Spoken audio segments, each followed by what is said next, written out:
Welcome to Paramita Bhattacharya's grammar classes. Today the topic of my discussion is voice change. First of all, we are going to discuss about the rules for changing active voice into passive voice.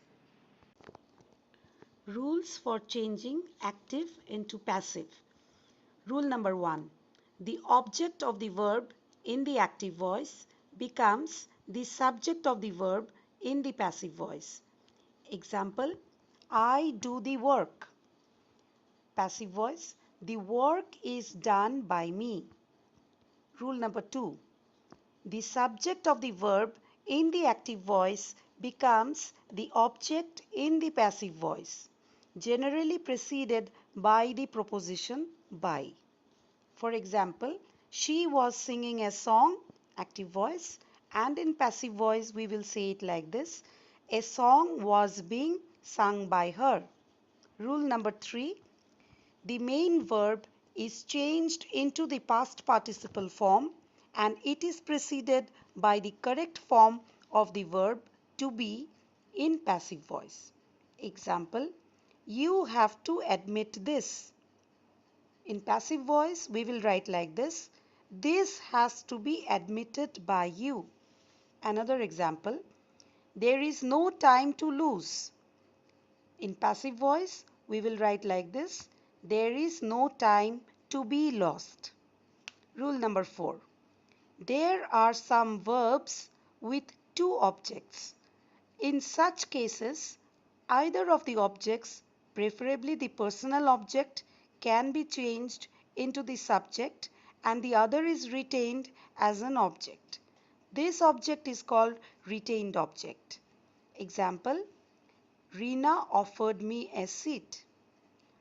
Now firstly we can change it like this into passive voice.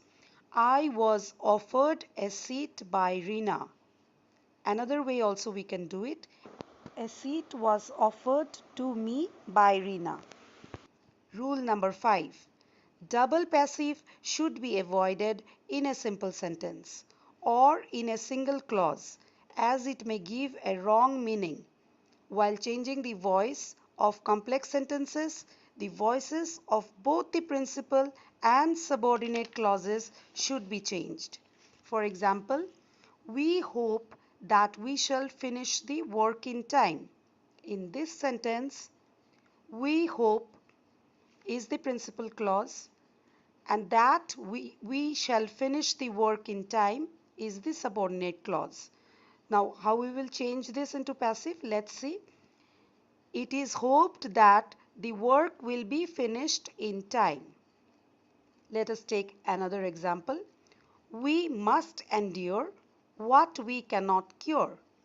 In passive voice, the principal clause we will change and the subordinate also we are going to change. Here, we will take up the subordinate clause first. What cannot be cured must be endured. I hope you understand by now. Sometimes one clause with transitive verb is turned into passive and another with intransitive verb remains active voice. For example, we know that the ocean is deep.